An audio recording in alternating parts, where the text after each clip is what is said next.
गुरुर्ब्रह्मा गुरुर्विष्णु गुरुर्देवो महेश्वरः गुरुर्साक्षात् परब्रह्म तस्मै श्री गुरुवे नमः।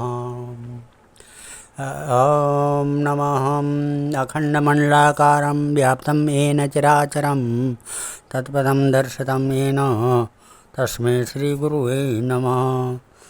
वंशी विभूषितकरा नवनीलदाभात् पीताम्बरादरुणबिम्बफलादृष्टात् पूर्णेन्दुसुन्दरमुखादरविन्द्रनेत्रात् कृष्णात् परं किमपि तत्त्वमहं न जाने। भगवान श्री कृष्ण के चरण कमलों में नतमस्तक होकर के हम ये श्रीमद् भागवत महापुराण प्रथम स्कंद के प्रथम अध्याय से शुरू करने जा रहे हैं। पहले मातम्य है। ओम श्रीमद्भागवतम नाम पुराणम लोकविश्रुतं श्रद्धया युक्तो मम संतोषकारकं नित्यं भागवतं यशो पुराणं पठते नर प्रत्यक्षं भवेत् तस्य कपिलादानजं फलं श्लोकार्धं श्लोकोपादं वा नित्यं भागवतो भवं पठते शृणुयाद्यस्तु गोसहस्रफलं लभेत्। यः पठेत् प्रयतो नित्यं श्लोकं भागवतं श्रुता अष्टादश पुराणानां फलं वाप्नोति मानवः। नित्यं मम कथा यत्र तत्र तिष्ठन्ति वैष्णवा कलिबाह्या नरास्ते ये अर्च्यन्ते सदा मम। वैष्णवानां तु शास्त्राणि यो अर्च्यन्ति ये गृहे नरा सर्वपापविनिर्मुक्तो भवन्ति सुरबन्धिता। ये अर्चयन्ति गृहे नित्यं शास्त्रं भागवतं खलु अष्टोटयन्ति वल्गन्ति तेषां प्रीतो भवाम्यहं। यावद्दिनानि हे पुत्र शास्त्रं भागवतं गृहे तावत् पिबन्ति पितरः क्षीरं सर्पैर्मधुदकम्। गच्छन्ति वैष्णवे भक्त्या शास्त्रं भागवतं ईर्षे कल्पकोटिसहस्राणि मम लोके वसन्ति ते। ये अर्चयन्ति सदा गेहे शास्त्रं भागवतं नरा प्रणीताश्चैव विबुधा यावद्भूतसम्प्लवं श्लोकार्धं श्लोकपादं वा वरं भागवतं गृहे शतो सहस्रेषु किमन्ये शास्त्रसंग्रहे। न यस्य तिष्ठते शास्त्रं गृहे भागवतं खलु न तस्य पुनरावृत्तिर्याम्यापासात् कदाचन। कथं स वैष्णवो गेहे शास्त्रं भागवतं खलु गृहे न तिष्ठते यस्य स्वपदाचाद अधिको ह्यसा। सर्वस्वेनापि लोके स कर्तव्यः शास्त्रसंग्रहः। वैष्णवसो सदा भक्त्या तुष्टयर्थं मम पुत्रक। यत्र यत्र भवेत्पुण्यं शास्त्रं भागवतं खलु तत्र तत्र सदैवाहं भवामि त्रिदशेषः। तत्र सर्वाणि तीर्थानि नदी नदसरांसि च। यज्ञा सप्तपुरी नित्यं पुण्या सर्वे श्लोचया श्रोतव्यं मम शास्त्रं ये यशो धर्म जयार्थिना पापक्षयार्थं लोके च मोक्षार्थं धर्मबुद्धिना। श्रीमद्भागवतं पुण्यम् आय आरोग्य पुष्टिदं पठनात् श्रवणात् वापि सर्वपापे प्रमुच्यते। न शृण्वन्ति न हृष्यन्ति श्रीमद्भागवतं परं सत्यं सत्यं हि लोके च तेषां स्वामी सदा यम। स गच्छति यदा मर्त्य श्रोतुं भागवतं सुत एकादश्यं विशेषेण नास्ति पापरतस्तदा। श्लोकं भागवतं चापि श्लोकार्धं पादमेव च लिखितं तिष्ठते यस्य गृहे तस्य उषाम्यहं। सर्वाश्रमाभिगमनं सर्वतीर्थावगाहनं न तथा पावनं निर्णं श्रीमद्भागवतं यथा।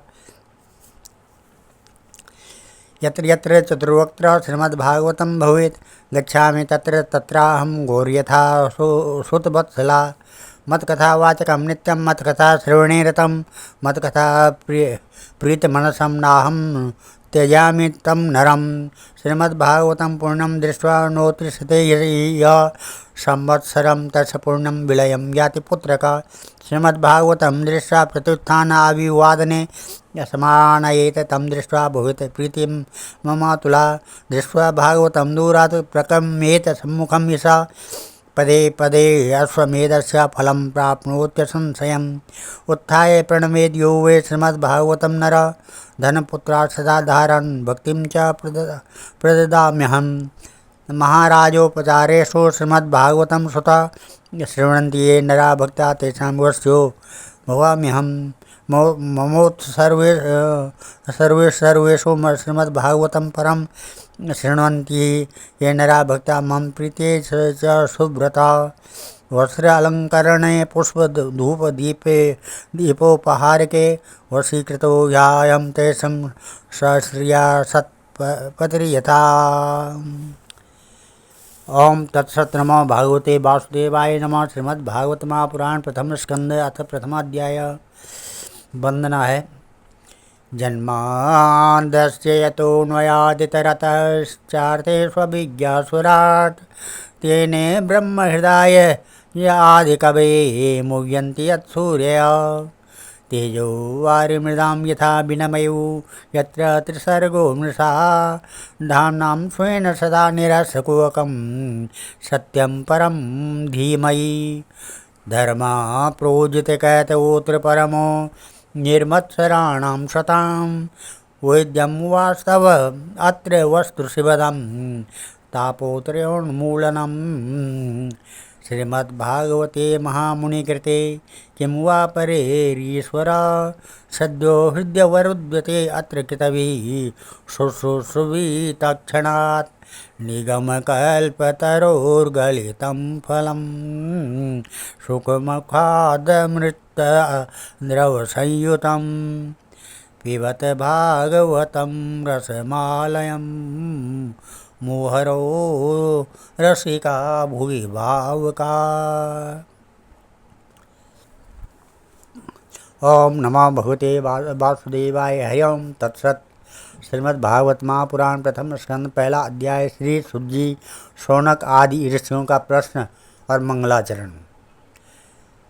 जिससे इस जगत की सृष्टि स्थिति और प्रलय होते हैं, क्योंकि वह सभी सदरूप पदार्थों में अनुगत है और असत माने पदार्थों से अलग है, जड़ नहीं चेतन है, परतंत्र नहीं स्वयं प्रकाश है, जो ब्रह्मा अथवा हिरण्यगर्भ नहीं, प्रत्युत उन्हें अपने संकल्प से ही जिसने उस वेद ज्ञान दान किया है, जिसके संबंध में बड़े बड़े विद्वान भी मोहित हो जाते हैं।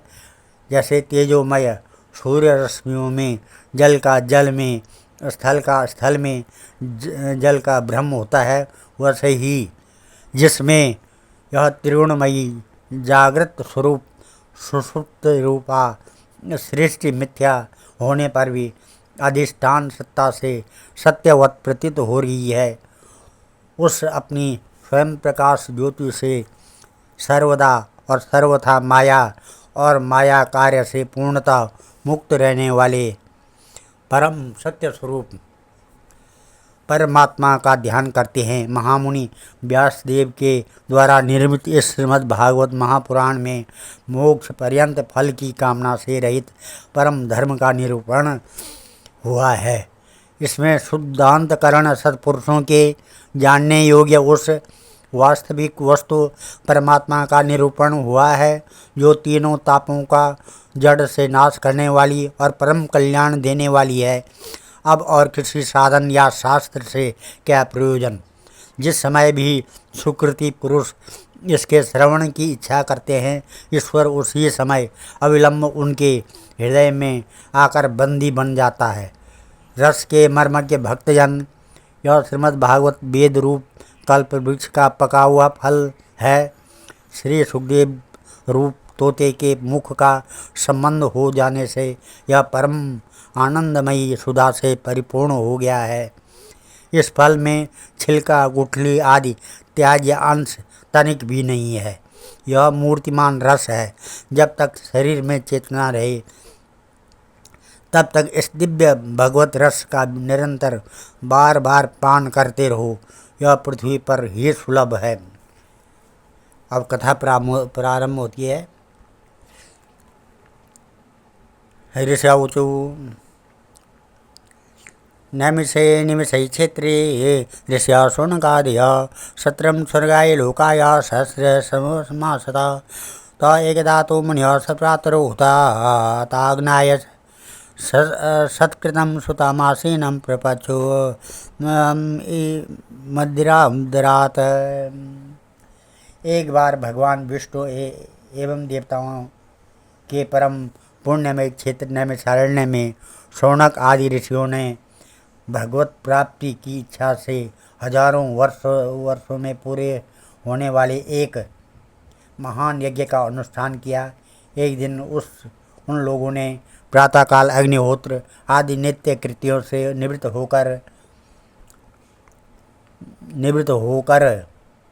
शुभ जी का पूजन किया और उन्हें ऊंचे आसन पर बैठाकर बड़े आदर से यह प्रश्न किया। ऋषि कहते हैं, त्वया खलु पुराणानि सेह्यासानि च नघ आख्यातान्याप्यधीतानि धर्मशास्त्राणि यानि च यानि वेदविदां श्रेष्ठो भगवान् बादरायण अन्ये च मुनयः सुतं पारावरविदो विदु वेत्थ त्वं सौम्य तत्सर्वं तत्तदनुग्रहात् ब्रूयुस्निग्धस्य शिष्यस्य गुरुः गुह्यमप्युत तत्राञ्जना आयुष्मन् भवता यद् विनिश्चितं पुंसाम् एकान्तता श्रेयस्तन्न संसतुम् अर्हसि प्रायेणाल्पायुषा सभ्या कलावास्मिन् युगे जना मंदा सुमंदा मतयो मंदभाग्या उपद्रुता भूरिणी भूरि कर्माणि श्रोतव्यानि विवागसा अतः साधो अत्र तत्सारं समुद्धृता मनीष्या ब्रूयेण श्रद्धनानां च येनात्मा सम्प्रसीदति सुतं जानासि भद्रं ते भगवान् सात्वतां पति देवक्यां वसुदेवस्य जातो यशचिकीर्षया तन्न शुश्रूषमाणानाम् अर्हस्याङ्गानो वर्णितुम् ईस्यावतारो भूतानां क्षेमाय च भवाय च आपन् संसति घोरं यन्नामा विवशो गृणान् तथा सद्यो विमुच्येत यद्विवेति स्वयं भयं यत्पादसंशयासूता मुनयः प्रशमानया सद्य पुनन्त्योपस्पृष्टा स्वधर्न्योन्यापोनो सेवया को वा भगवतस्य पुण्यश्लोके अन्यकर्मणः शुद्धिकामो न शृणुयात् यश कलिमलपहं तस्य कर्माण्य उदाराणि परिगीतानि शूनिभिः ब्रूहिण श्रद्धानानां लीलया दद्यत कलः आथाख्यायी हरिर्धीमन् अवतार कथा शुभा लीला विदता स्वेरम् ईश्वरस्यात्ममायया वयं तु न तृप्याम उत्तम श्लोक विक्रमे यत् शृण्वतां रस ज्ञानं स्वादु स्वादु पदे पदे कृतवान् किल वीर्याणि स रामेण केशव अतिमर्त्यानि भगवान् गूढ कपटमानुषा कलिमागतम् आज्ञाय क्षेत्रे अस्मिन् वैष्णवे वयम् आसीनं दीर्घसत्रेण कथायां क्षणा हरे त्वं न सन्दर्शितो धाता दुस्तरं निस्तीर्षतां कलिं सत्त्वहरं पुंसं कर्णधारा इवार्णवं ब्रूहि योगेश्वरे कृष्णे ब्रह्मणि धर्मवर्मणि त्वं स्वां काष्ठमधोनोपेता धर्म को शरणं गतः। ऋषियों ने कहा, सुत जी आप निष्पाप हैं। आपने समस्त इतिहास और पुराण और धर्मशास्त्रों का विधिपूर्वक अध्ययन किया है तथा उनकी भली भांति व्याख्या की है। वेताओं में श्रेष्ठ भगवान बादरायण ने एवं भगवान के सगुण निर्गुण रूप को जानने वाले दूसरे मुनियों ने जो कुछ जाना है, उन्हें जिन विषयों का ज्ञान है वह सब आप वास्तविक रूप में जानते हैं। आपका हृदय बड़ा ही सरल और शुद्ध है, इसी से आप उनकी कृपा और अनुग्रह के पात्र हुए हैं। गुरुजन अपने प्रेमी शिष्य को गुप्त से गुप्त बात भी बता दिया करते हैं। आयुष्मान, आप कृपा करके यह बताइए कि उन सब शास्त्रों, पुराणों और गुरुजनों के उपदेशों में कलयुगी जीवों के परम कल्याण का सहज साधन आपने क्या निश्चय किया है। आप संत समाज के भूषण हैं। इस कलयुग में प्रायः लोगों की आयु कम हो गई है। साधन करने में करने में लोगों की रुचि और प्रवृत्ति भी नहीं है। लोग आलसी हो गए हैं, उनका भाग्य तो मंद है ही, समझ भी थोड़ी है। इसके साथ ही वे नाना प्रकार की विघ्न बाधाओं से घिरे हुए भी रहते हैं।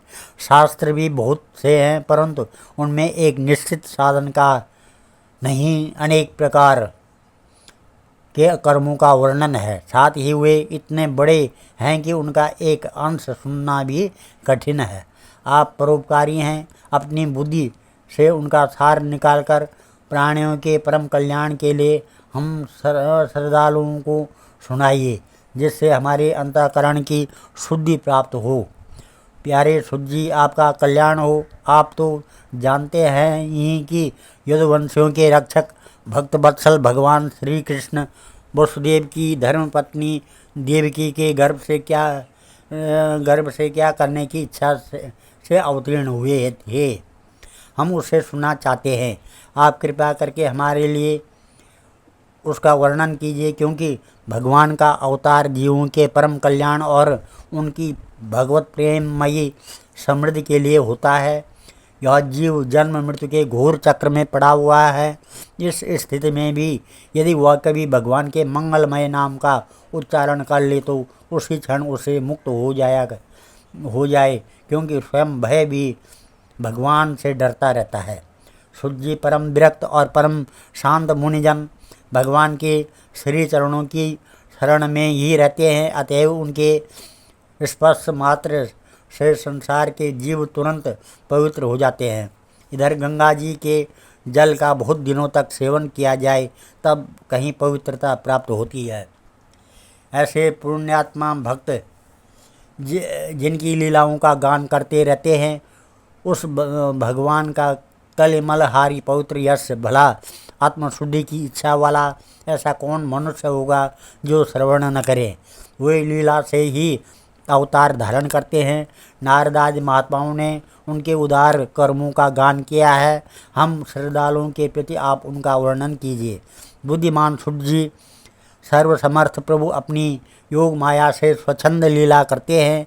आप उन श्री हरि की मंगलमयी अवतार कथाओं का अब वर्णन कीजिए।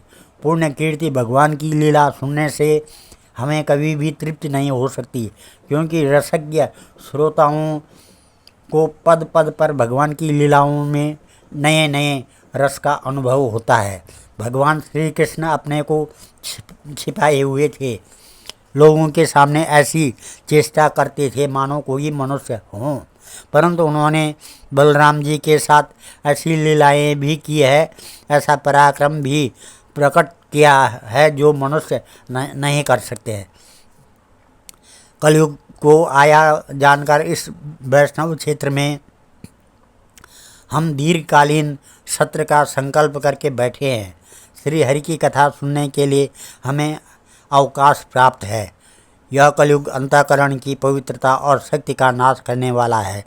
इससे पार पाना कठिन है। जैसे समुद्र से पार जाने वालों को कर्णधार मिल जाए, उसी प्रकार इससे पार पाने की इच्छा रखने वाले हम लोगों से ब्रह्मा ने आपको मिलाया है।